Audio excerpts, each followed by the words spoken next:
Bonjour. Welcome back. A lot of the stuff I've been talking about recently, it's stuff that I've lived. It's personal experience. As I go through a lot of these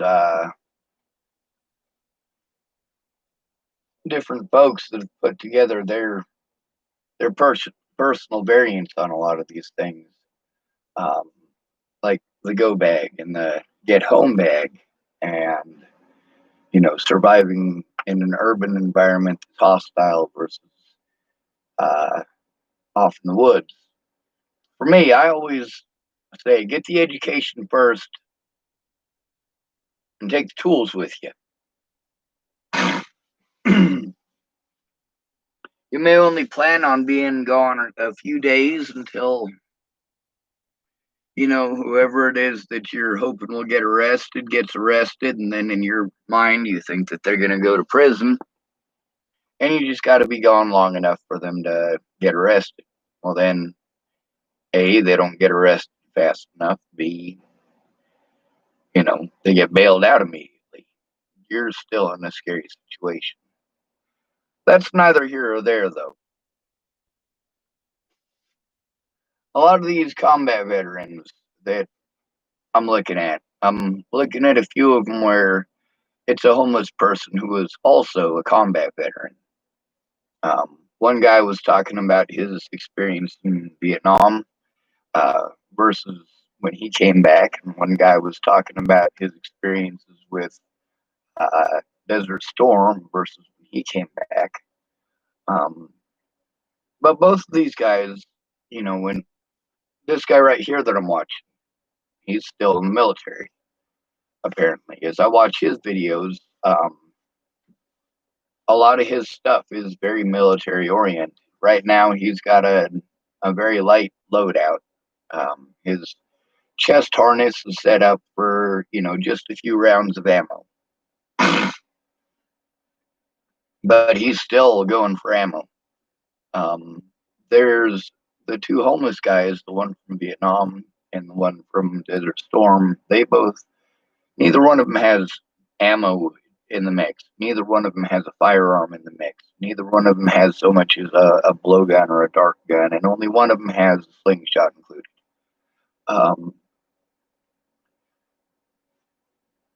these people don't so much jump into the whole situation of becoming homeless. The fact is, once you're there, you need to know how to survive. For me, I got lucky. I want to know how everything works. No matter what it is, I want to know how it works. Oh, all right, I'm done scratching. So for me, there's a lot of stuff that I have the experience working with the tools. I have the experience working with the materials, and I also have the engineering experience and the study to understand a lot of things. So for me, going up and the mountains, I could go up there as long as I did at the beginning of spring. I could go up the mountains with absolutely no clothes on and no gear, and the next year I could come back down with a suit of armor. That's because I understand the survival skills, not because I know how to make a suit of armor. I have never made a suit of armor. I've never attempted to make a suit of armor.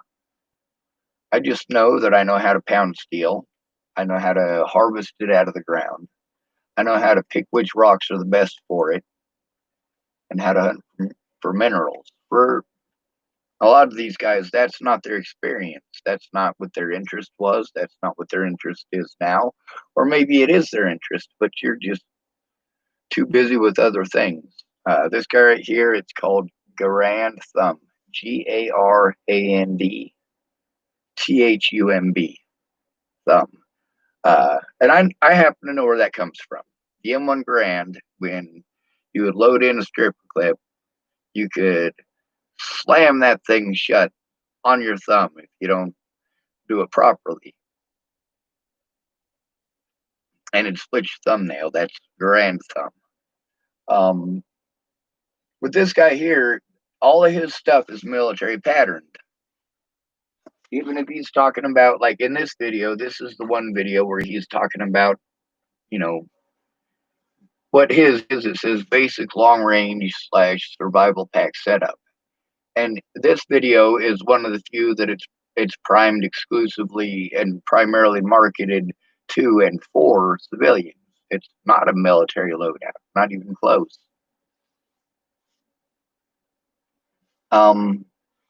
People who become homeless, they a lot of times get a much different frame of mind, especially combat veterans. They go, "Hey man, this is not what I fought for.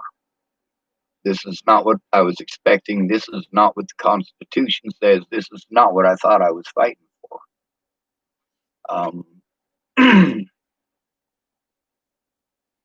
but some of those men are combat veterans. Some of them are not. We do have an increasing number of women who are. Oh, sorry.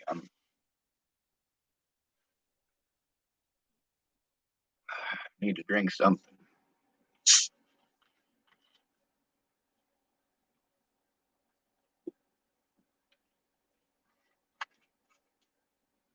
A lot of the stuff that we learn is from combat veterans as homeless people.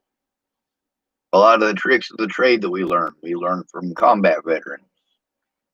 If we don't learn it directly from combat veterans, we're probably learning it from a homeless person who learned it from a combat veteran.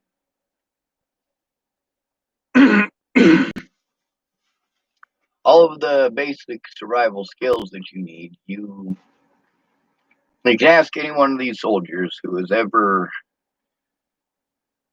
gone on a long range patrol. After going through training, and learning how to do these things, once you go on a long range patrol, you realize that living off the land ain't what you thought it was going to be.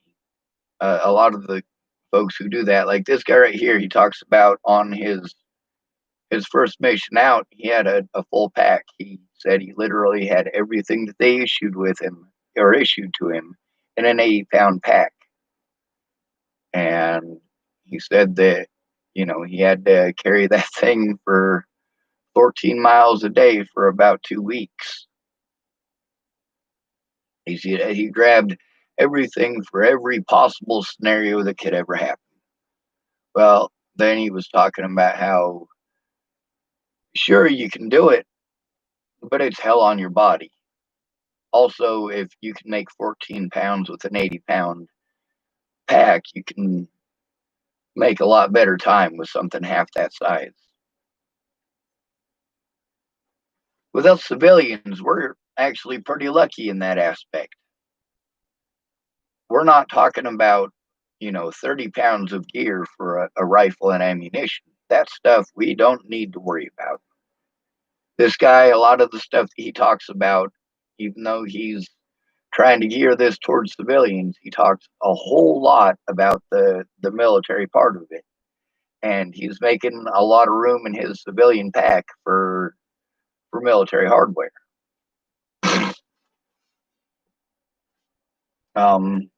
Some of these other guys on here that are doing that, I know people in real life who have gone through this. A lot of the stuff that I look up in these YouTube videos, this isn't information for me in most cases.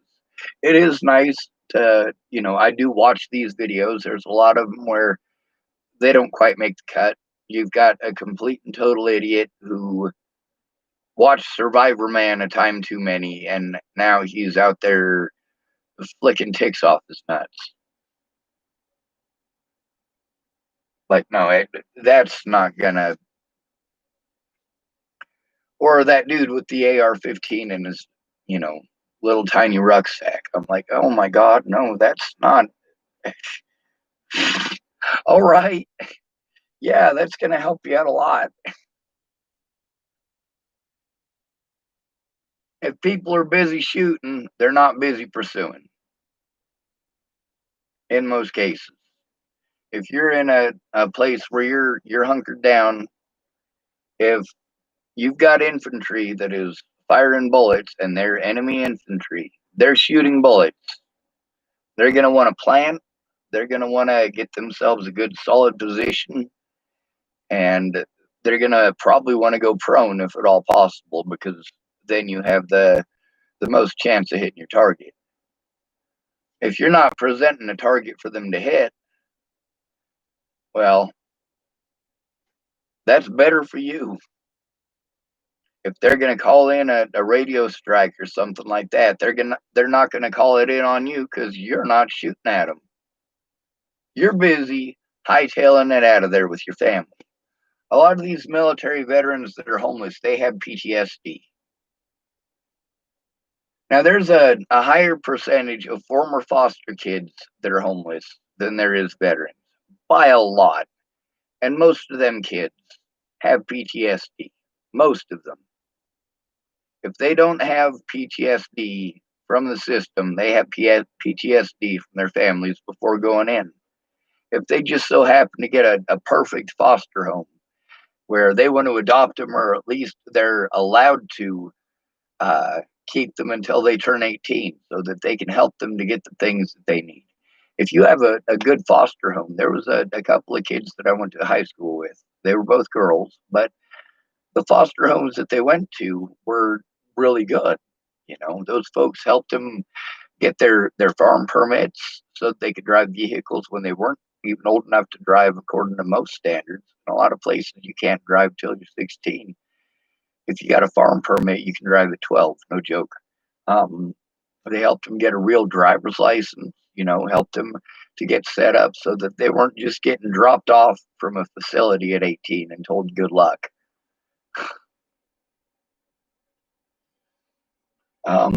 Right now, I'm not setting my stuff up with the intention of putting all of my eggs in one basket. People who are in the military tend to think military minded. They've been in military situations, and that's what it comes down to. People who have been in the military and have also been homeless afterwards, like they, as a homeless person, that battle point of mind or frame of thinking comes out. Like, not as in it comes out and they're all gung ho about it. It's as in they don't have that need here. They don't have that need that they had in Desert Storm or Vietnam or whatever, you know, war they happen to be a part of. They no longer have the need for the firing of the bullets. We're not in a scenario where that's something that's happening, so it's not something that goes into their planning any longer. They're also no longer in the military, so they don't have to think about that.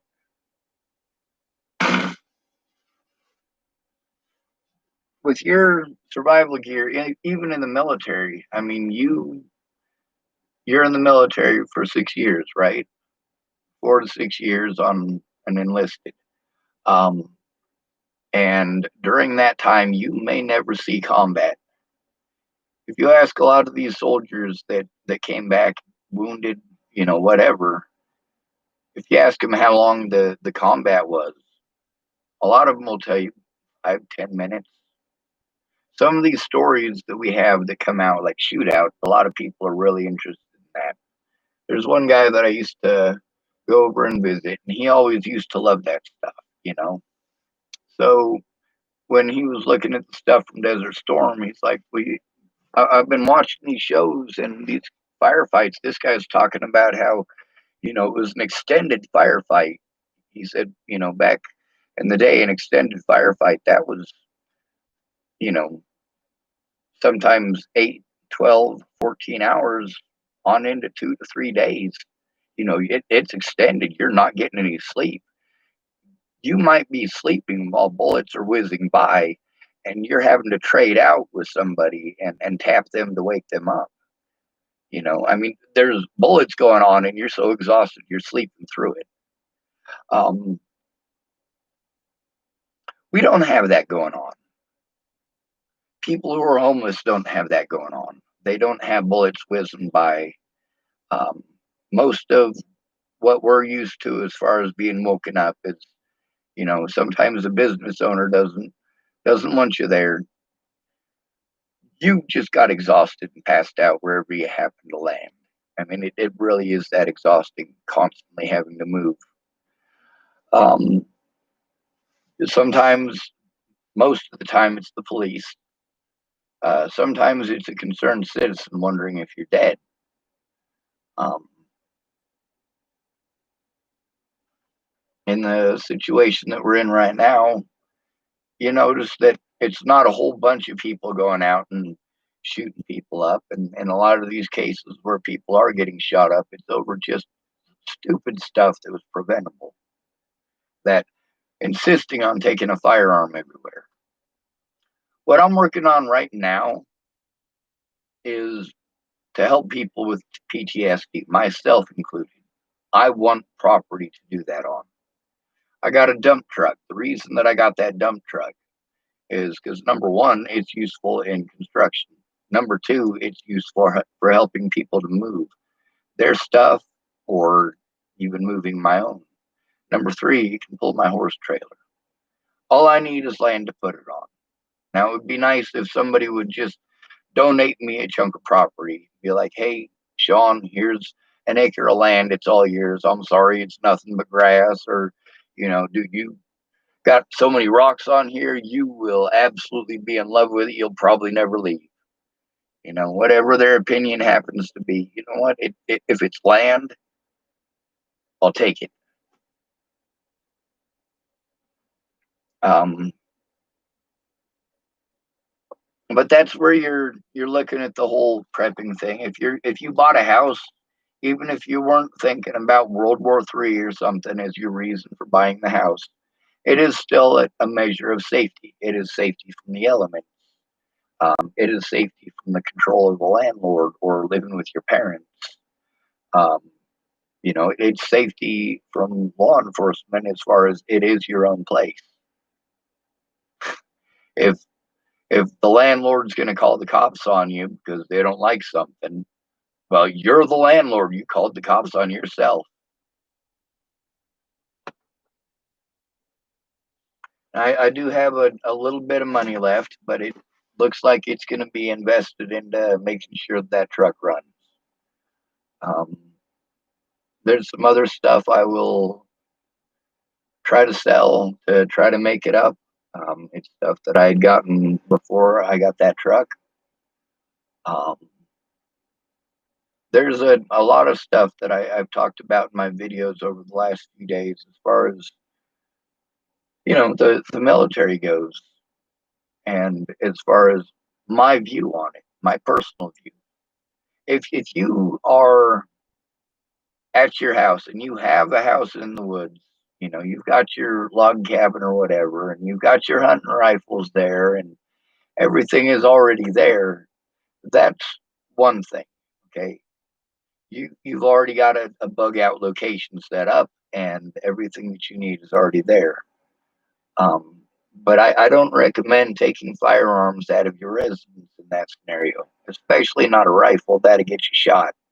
People are already on edge, and if they start seeing folks running around like that, they might decide that, well, that might be a madman. That might be a crazy person. They're already on edge. That part of their brain that's fucking paranoid. It isn't too much of a stretch for that to just reach a bad situation. And a lot of the veterans that we have that are homeless very much recognize that. When you listen to some of these folks, like right before I watched this video, I was watching one from a homeless guy who uh, he was trying to give people tips for if they become homeless. And I guess he used to do search and rescue and things of that nature. So, I mean, it's not like he's just got experience of being homeless. But he was talking about how you draw from the experiences that you use. Here, you're not out to shoot Iraqis. You're not going door to door and kicking doors in. You're not doing any of that stuff. When you're here, your job is to take care of yourself and your family, yourself and your loved ones. And a lot of the homeless, they call the homeless that they hang out with the most family. Now, there's one other place that I've been where that is similar, and that is Hardin, Montana. In Hardin, Montana, though, it's different. What I noticed being homeless is that a lot of people that say family, they've been through a lot and their families aren't there for them. Family means a lot to them as a word, and it means a lot to them as a wish and a want. But their version of family, when you're not actually family, is also not, it's not a family thing. In Hardin, Montana, um, the folks up there did treat me like family. They absolutely treated me like family, even though they had just met me.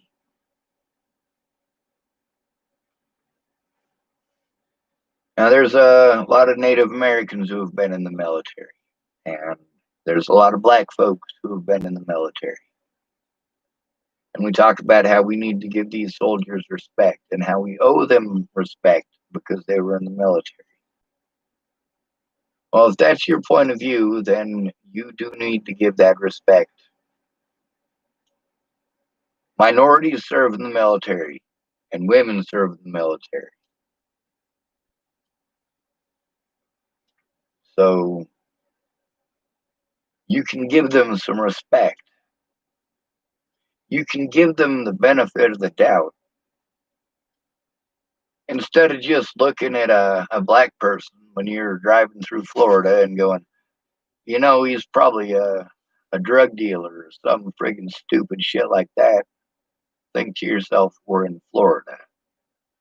There is a good possibility either he's in the military or somebody in his family, likely his parent or guardian, is in the military. So is that like that all the way across Florida? Probably not, but there's a lot of people in the military, and there are a lot of people that I personally know who are black who have had experiences in Florida.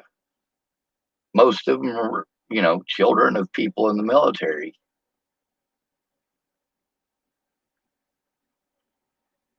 And I don't know if there's just that many bases there or if it's just like if there's a real popular, you know, group of training bases there or what.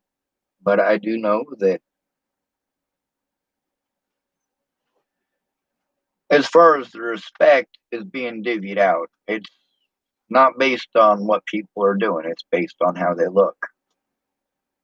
If you look sweet and innocent, you must be sweet and innocent. If you look like a movie serial killer, you're probably a movie serial killer. And people are really thinking along these lines. We got a lot of people who think that they are perfectly sane individuals. I want to post up this AR-15 backpack thing again. I mean, this guy, he's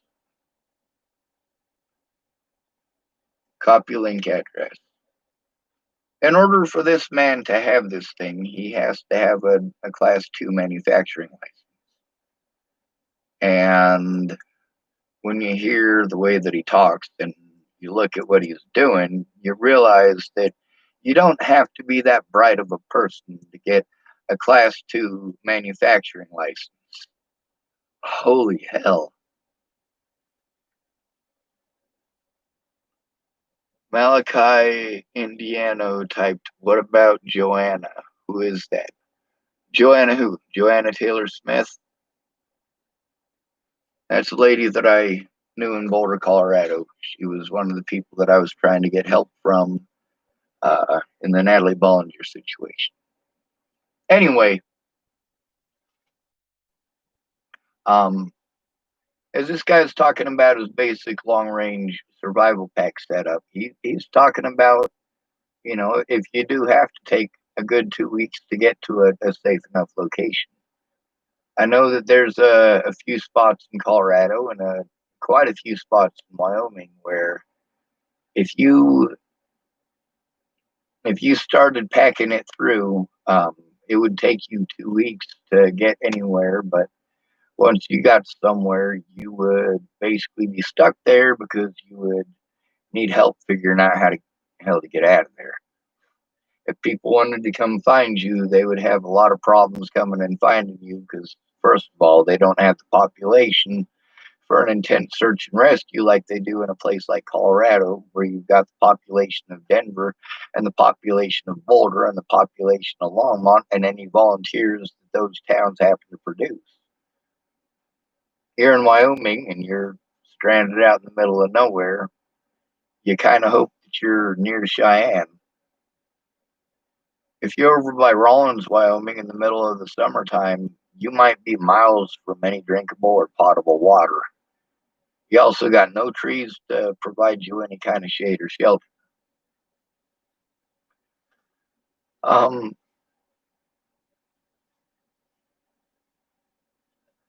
a lot of y'all have very militant ideas about how to fix our social problems and our economic problems and our idiot problems. Um, a lot of people, when you talk about having a go bag, people are like, "Oh, well, you're planning on living out of a backpack?" Absolutely fucking not. Absolutely not. I have lived out of a backpack plenty of times. Some of those times for very long periods of time.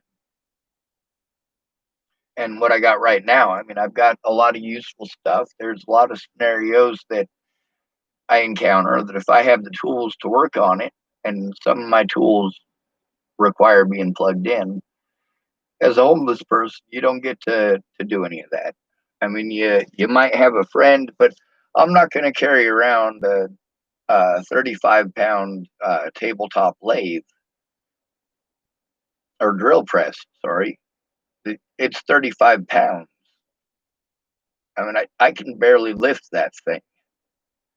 And I know a lot of y'all are like, well, that you're a sissy dude. You can't even lift 35 pounds. I can. I can lift it.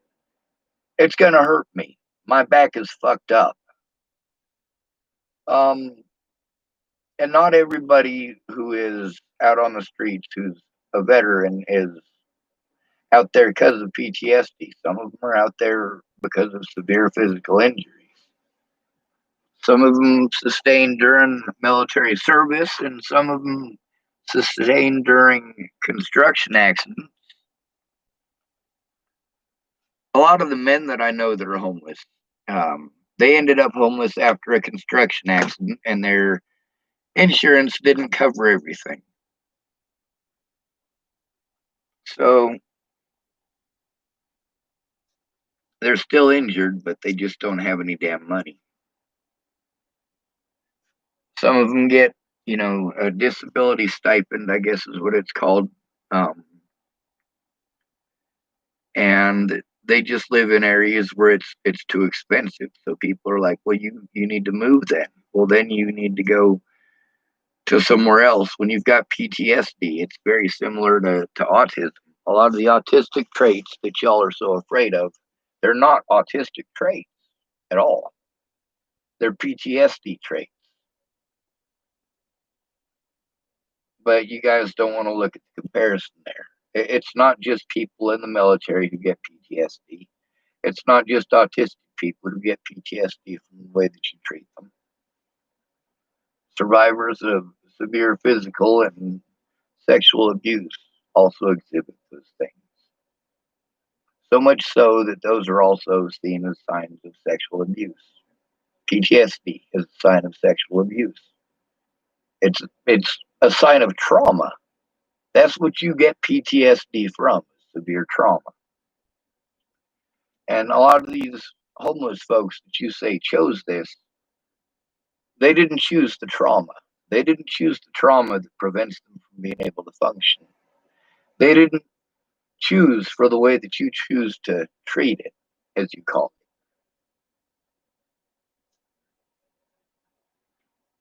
Now, I've known people that were in a lot of different wars and been homeless, and I know that a lot of their points of view were very similar to the guys on here that were in the military that were speaking about the rucksacks that they were building. And by the way, neither one of them put a gun in theirs.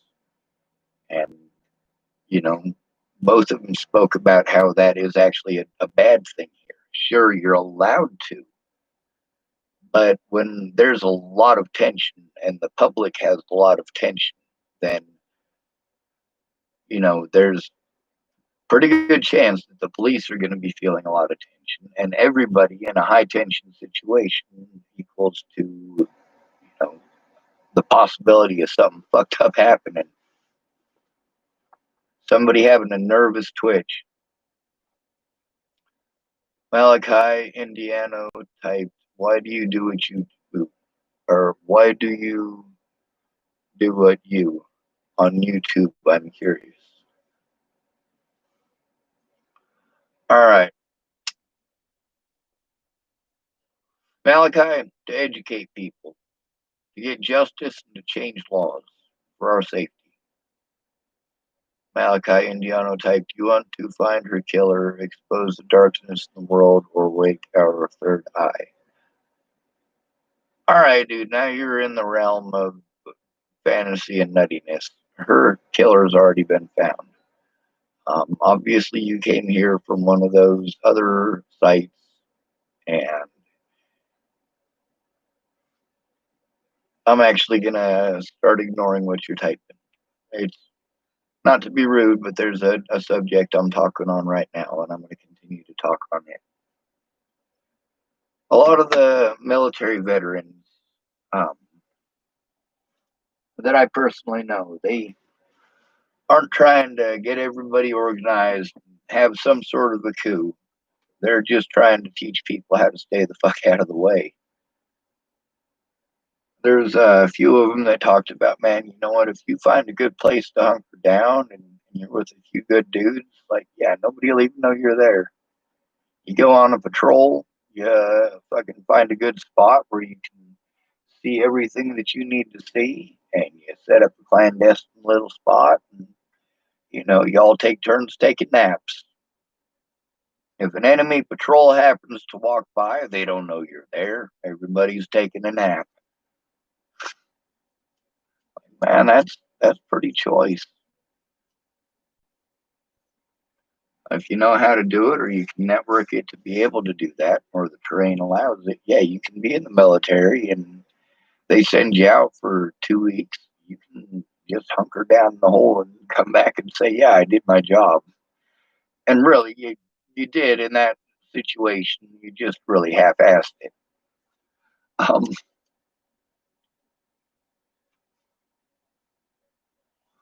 but then there's these guys that have never been homeless, and they have also never been in the military. The guys who have been in the military, they generally pick some pretty good gear. They generally pick stuff that is similar to what the homeless would take. But also, you can tell how much time they spend out in the field based on the replacement items. A lot of the military filament line is really high tensile, but the sewing kits aren't necessarily that great. As a civilian, dental floss is what we would use instead of the high tensile military stuff. But also, you can still order the high tensile military stuff, or even the new Kevlar test line, and that stuff is, like 120-pound test line. That's incredible.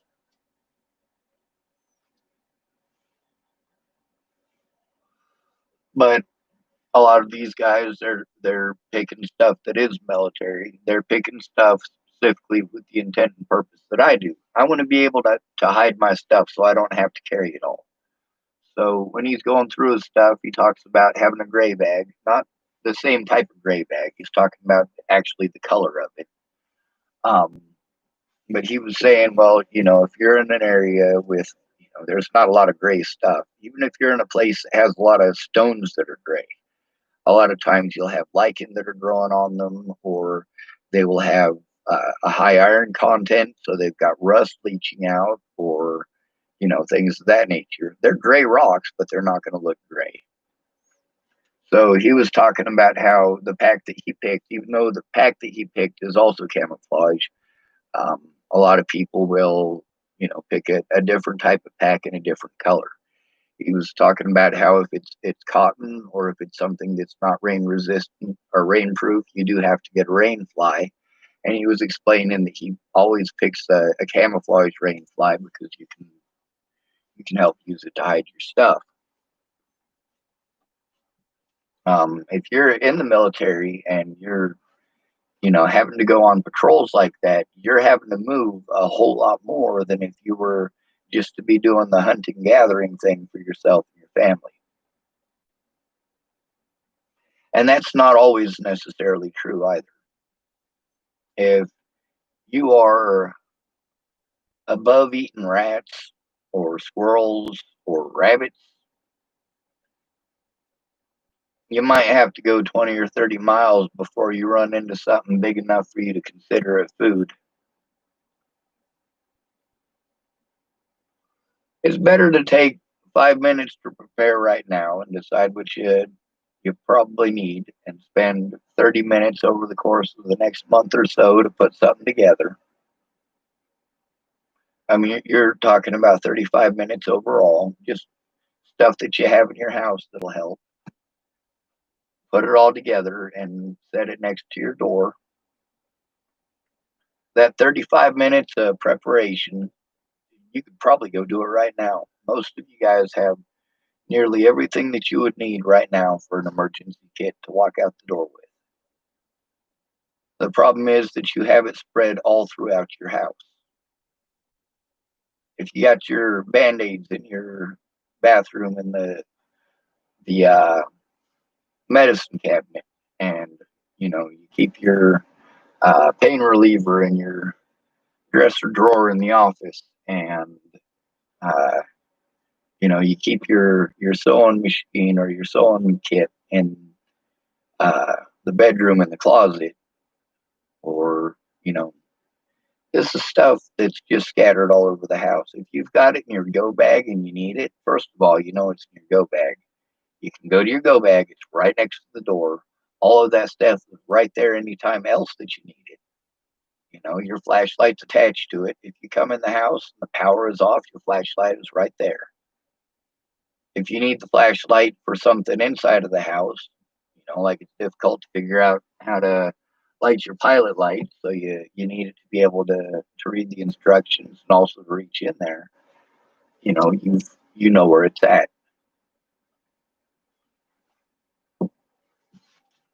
Just a few minutes of preparedness now can save you a lot of problems in the future. The other thing is, there was one guy who was talking about, well, what about if I do that and I put everything in there and then I don't use it for 2 or 3 years?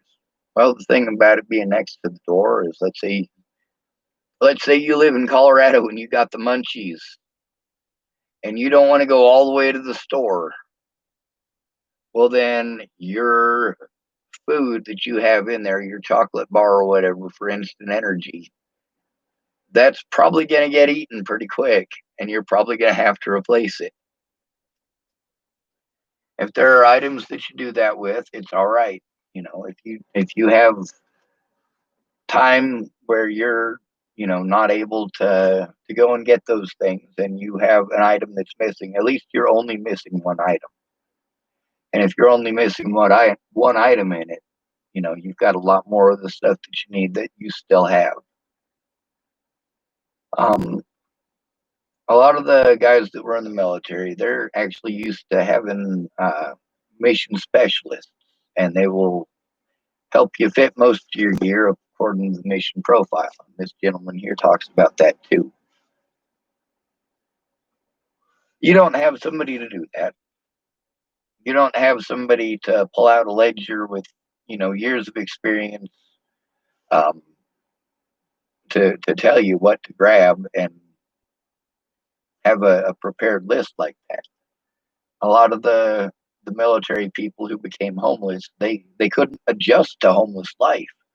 It's that much different. I mean, you're going from being in the military where you kind of sort of have to fend for yourself, but also everything is already provided. It's already there. Your sewing kit was provided. You didn't have to figure out why you needed it, and they explained to you why you needed it. But now, when you encounter a situation where you don't have those things, it does give you a good understanding of why it's actually in that kit.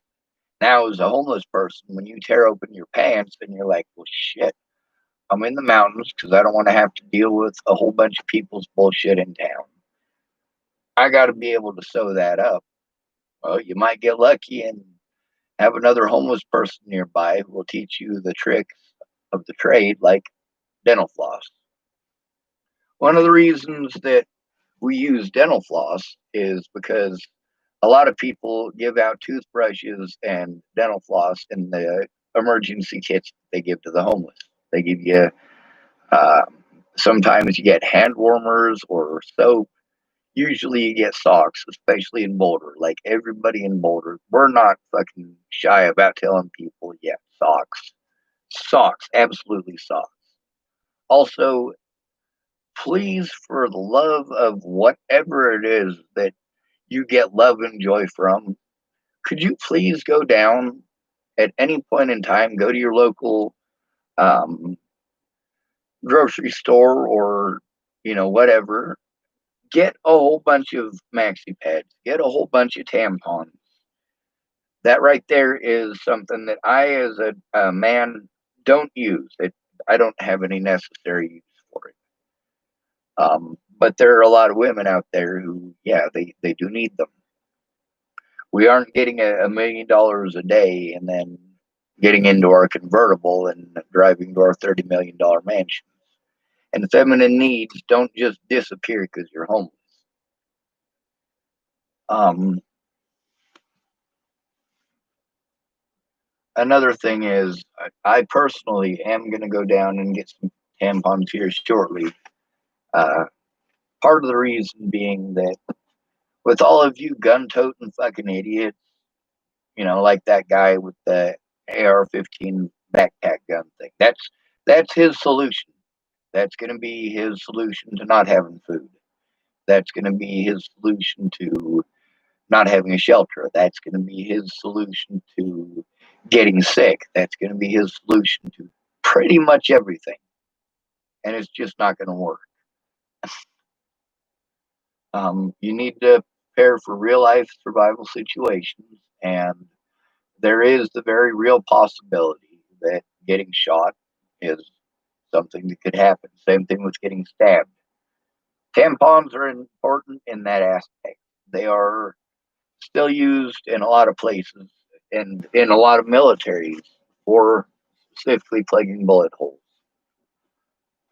Also, I was reading something not too long ago about some soldiers using the maxi pad to seal up a sucking wound. That's like a chest wound. Um,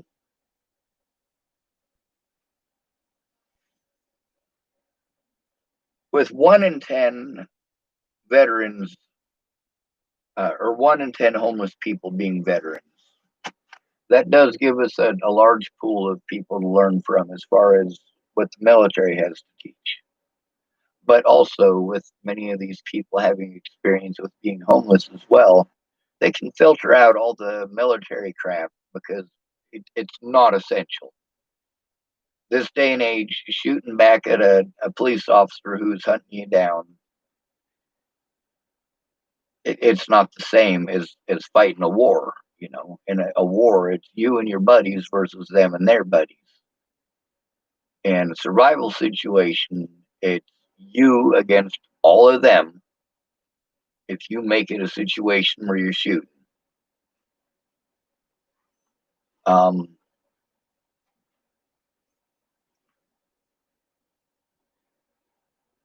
as far as respecting the military, absolutely not. I won't.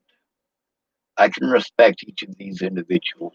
I know a lot of people who got out of the military and they're very gung ho about a lot of stuff, and they very much hate homeless people and so on and so forth, but they've also never had to live it.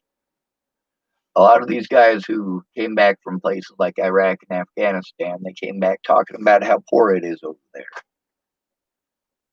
You know, I mean, it's something that those who live in poverty in the United States, we live in hidden poverty.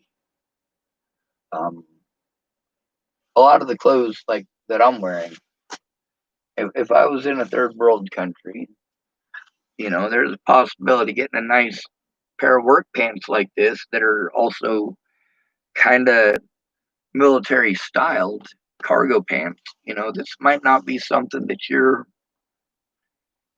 going to have access to. But here in the United States, people will give you nice clothes. Also, that depends on where you're at. If you go down to Goodwill, those are usually some pretty nice clothes. You can go through and find stuff on the sale rack that looks pretty nice. You can make yourself look presentable. Um, it just takes money to do it. If you're in a survival situation, you may not get to take a shower every day. You're going to want to take stuff that you can wipe the essential areas. Anywhere where there is a crease in your body or where it will collect dampness, moisture, or sweat, you're going to want to clean. Um, as far as a lot of you guys who have never been homeless and also never seen combat, you have a lot of ideas that scare the shit out of those of us who have been homeless. Scares the shit out of a lot of us who have seen people die, who have experienced a lot of death in our lives.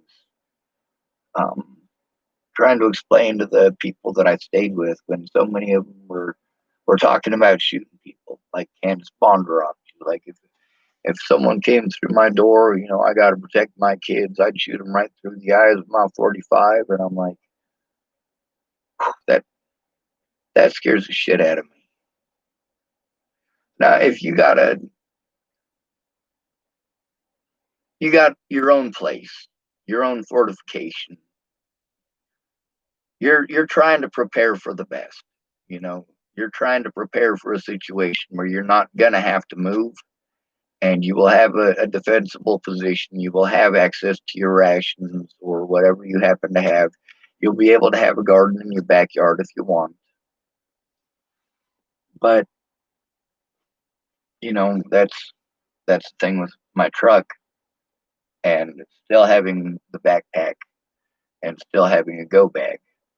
My go bag for the last 3 years has been pretty much just evidence.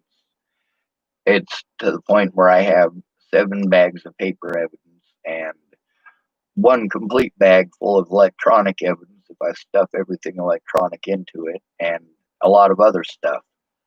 Um, I still plan on fighting that fight, but it's looking like at this point, I do need to prepare for a far worse situation, a situation well, where a lot of hate mongers are going to go out and do a lot of things that I'm just really hoping they don't. It only takes a little bit for one situation, like where that kid who was 17 years old and his mom handed him a rifle and drove him across state lines so that he could help protect people's businesses. But instead of protecting people's businesses, he got scared. He got scared because somebody confronted him because he had a gun. And what he do? He shot somebody. That one situation right there could have turned into a lot more violence if during the Rodney King riots, if the police had shot 20 or 30 black folks during the Rodney King riots, well, then it could have erupted into a far more serious situation worldwide, which at this point, yeah, the BLM movement is worldwide. As well, it should be. Although I don't agree with a bunch of their racist rhetoric. I can see, plain and simply, with my own 2 eyes, and in many of the situations that I've been in, that yes, black people are targeted, just as homeless people are targeted, just as the disabled are targeted. It just so happens that the homeless and the disabled are targeted far more. Um, for a person to be in the military and serve in the military and still end up homeless is completely beyond me. In Roman times, a lot of these old forts, after they would expand into a region and take it over, a lot of times there would be forts that are far behind, the front lines now. They're far behind the borders of your empire. And when legions would retire, they would retire an entire legion at a time. And they would retire to one of these military barracks if they so chose, free of charge. They served in the military. If they want to serve out the rest of their days, in some cases they were allowed. In many cases, they were too maimed, they were too hurt, they were too harmed. And in the case of these old Roman forts that were behind enemy lines, I mean, it would be, you know, very much a hospice care. It would be very much soldiers in arms, brothers in arms, who they would work together. If one of your fellow soldiers had to have his leg amputated, and there's stuff he's not able to do, or maybe he got an arrow in the arm, got an infection, and needed that amputated. I mean, each person has skills that they're able to do, and they do work together. Now, being as they're able to live there free of charge because they served in the military, they don't ever have to worry about homelessness. If a Roman soldier was homeless, it absolutely 100% was by choice, and he wasn't truly homeless. He always had a place to go, no questions asked. If he was to go to one of these old Principias and knock on the door and say, "Hey, I served with the Phoenix Legions," they're probably going to have people who had served with the same legion as you. Or they're going to know people who know your commanding officer. They'll let you come in. They will give you that hospitality. And if you're lying, they'll kill you. I should probably add that part. If you lied about military service in the Roman Empire, there was one punishment, and that was it. Here we have what's called stolen valor. If you wear military fatigues, they can get you for stolen valor. Stolen valor is basically they're claiming that you were pretending that you were in the military. Absolutely not. Military gear is the best gear that you can get. The best pair of boots that I have ever owned, I got used from a guy who got them used, and they were used from Vietnam. Kind of like the best pair of jeans I ever got. My dad wore those jeans in high school, and I still have them.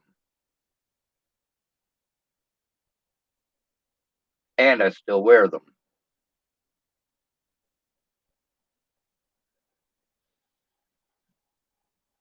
As far as taking care of our own, we talk about it. But you can go all the way back to World War I and see how we treated our veterans.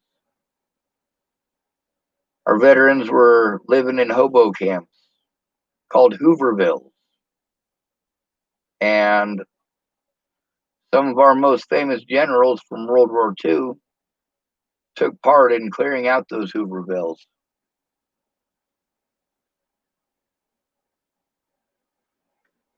Veterans who fought in World War I, marching into Central Park and telling a bunch of other veterans who are now homeless that, well, we don't care where you go, but you can't stay here.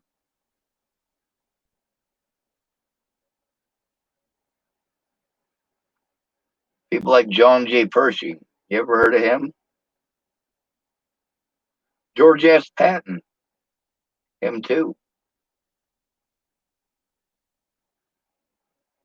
George S. Patton, when he was clearing out of Hooverville, a man who had saved his life in combat in World War I, George S. Patton pretended he didn't even know the man.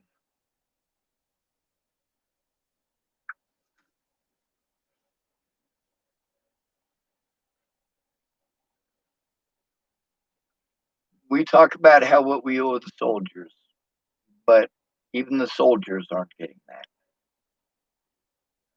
I see a lot of soldiers who are able to get the help that they need. They're able to get VA benefits, and nearly everything about them seems perfect and fine. They can walk just fine. They can talk just fine. They laugh and, you know, have fun. Like they're pretty outgoing and happy people. They got their families nearby and they have this money coming in. And then we have a lot of military veterans who have injuries that are serious and long lasting. Some of them have, like titanium leg or so. And you'd be surprised at how difficult it is for a homeless veteran to get all the way up to Wyoming to get their leg checked out, get fitted for one, or get it refitted, because a lot of times you lose weight or gain weight. A lot of times stuff just wears out. Like even if it's a titanium leg, it probably has plastic or rubber bushings. And over time, those wear out and give out. A lot of the ones in Colorado, they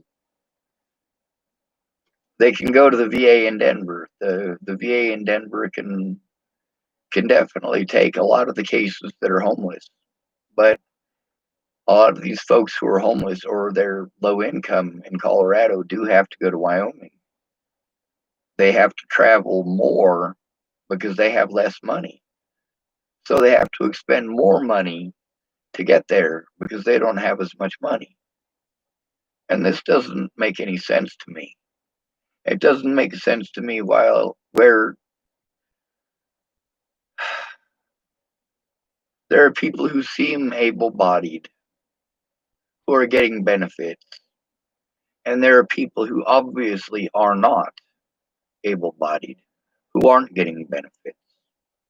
With me, I'm not a military veteran, so the fact that I'm not able-bodied doesn't really account into this conversation or this set of bullshit, mostly. It's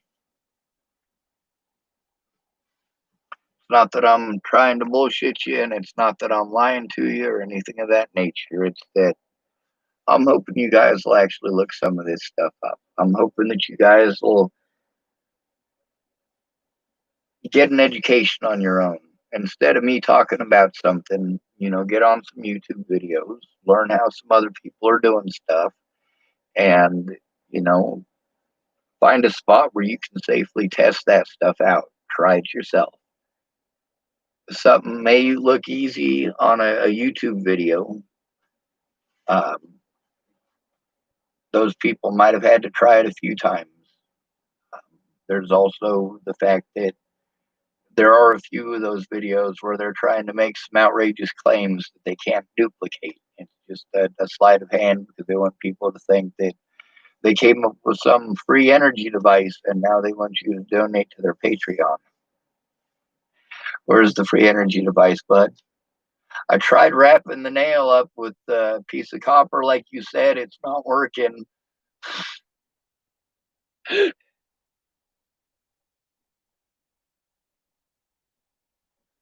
We're spending a lot of money to take care of people that aren't being taken care of.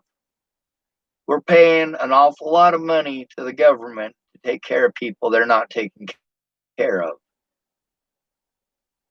And with the calls that I've made, it's pretty obvious that, yeah, those places aren't helping.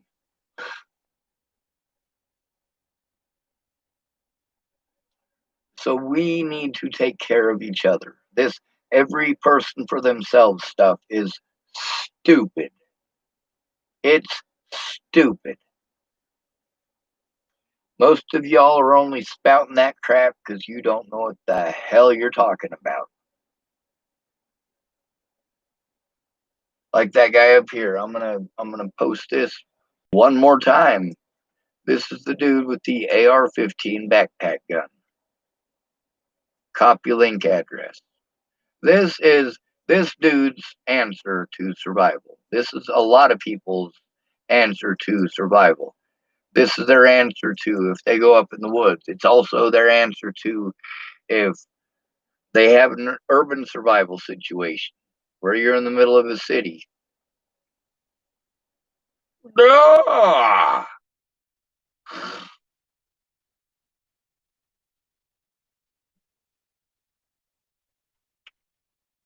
And of course, I do want to go here to my history so that I can post up one more time for you, since it's the end of the video and you might possibly look it up.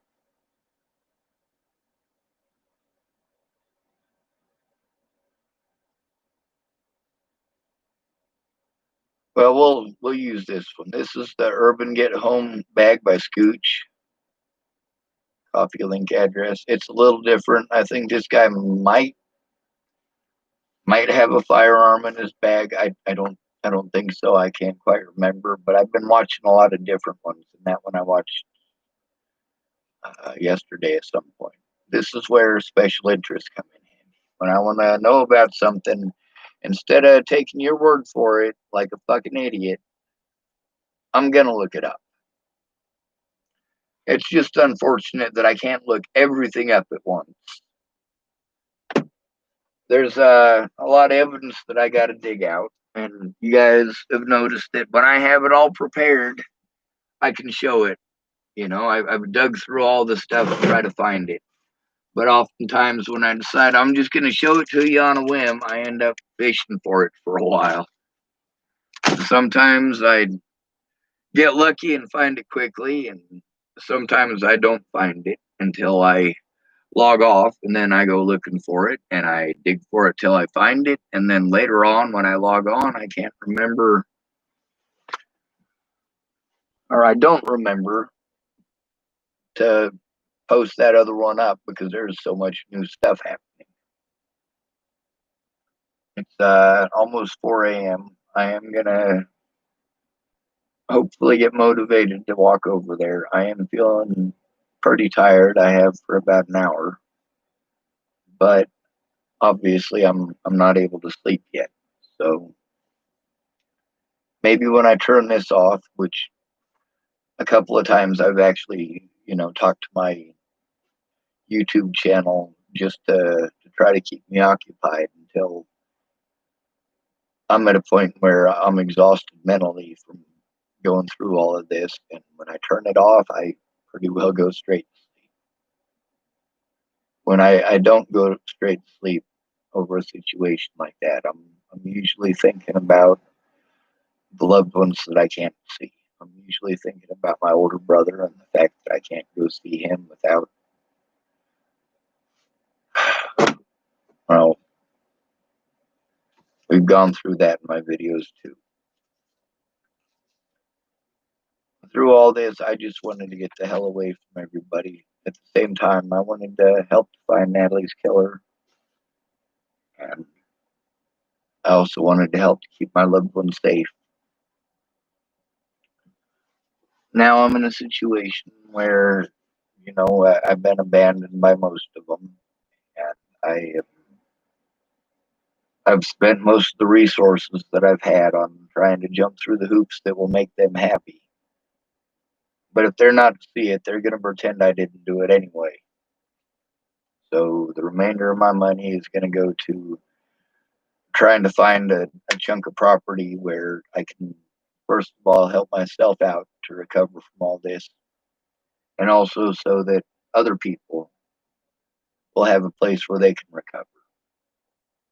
It won't be something where it's just going to be an open door policy. That can become a real messed up refugee status situation real fast, quick, and in a hurry.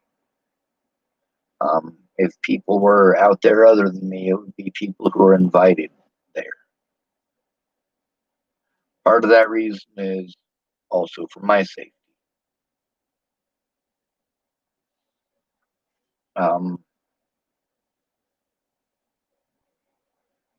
Yeah, I'm gonna hope turning off this video helps me get some sleep. Wish me luck.